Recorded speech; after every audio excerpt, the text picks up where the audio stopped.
Queensland Federal Military Services and the Unknown Creature Foundation have identified Error 666 as the primary suspect in the disappearance of Lydon Dugator Cott, missing since July 15, 2026.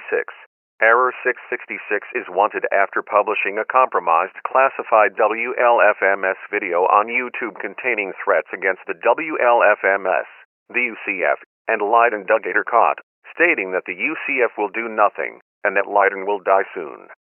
Do not approach Error 666.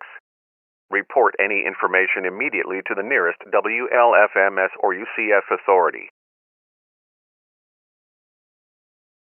Les Woodsland Federal Military Service et la Unknown Creature Foundation ont identifié Error 666 comme principal suspect dans la disparition de Lydon Dugator Cott, porté disparu depuis le 15 juillet 2026.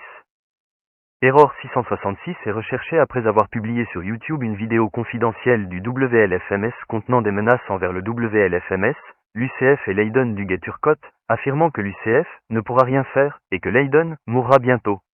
N'approchez pas Error 666.